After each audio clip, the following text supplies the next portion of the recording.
안녕하세요. 집앱입니다. 오늘도 부동산 시장의 핵심 정보 짧고 정확하게 전해드릴게요. 최근 서울 아파트 시장에서 이런 말이 나옵니다.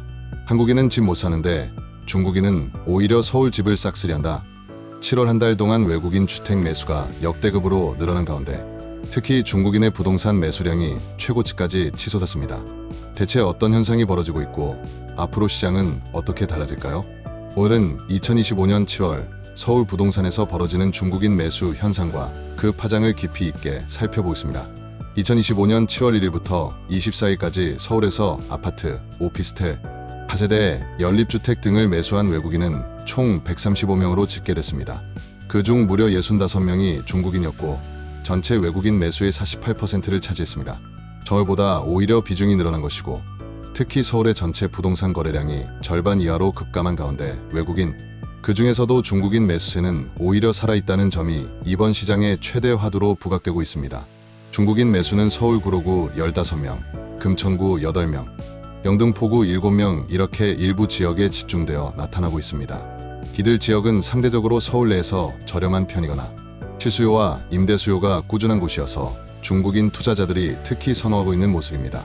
경기도로 눈을 돌리면 인천 부평, 부전, 안산 등에서 중국인의 부동산 매입 비중이 70%를 넘어서는 사례도 나왔습니다. 지역별로는 사실상 중국 자금 집중 매수 현상이 보이고 있다고 할 수 있죠.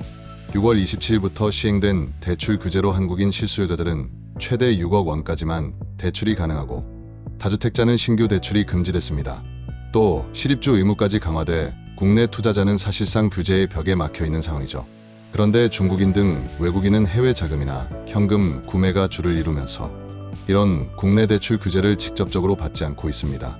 한국인은 집을 못 사는데 중국인은 여전히 서울집을 적극적으로 사들이고 있다는 점이 지금 시장의 역설이자 논란의 핵심입니다.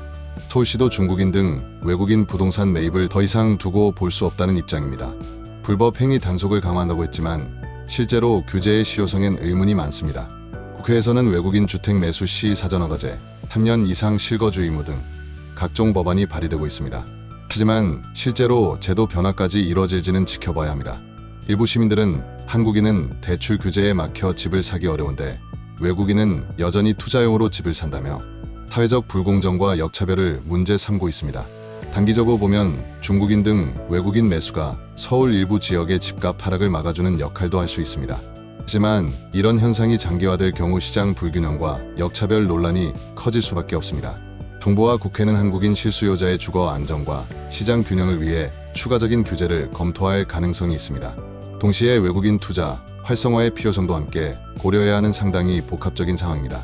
2025년 7월 서울 부동산 시장을 보면 한국인은 대출 규제 강화의 관망세로 돌아섰고 중국인을 비롯한 외국인은 규제 사각지대 속에서 적극적으로 시장에 진입하고 있습니다. 한국인은 집 못 산다, 중국인은 집을 싹쓸이한다. 이런 역설적인 상황이 언제까지 이어질지 시장 참여자와 정책 당국 모두 예의주시해야 할 때입니다.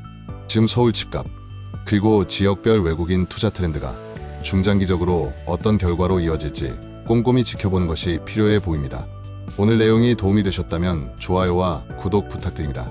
앞으로도 빠르고 정확한 부동산 인사이트를 전해드리겠습니다.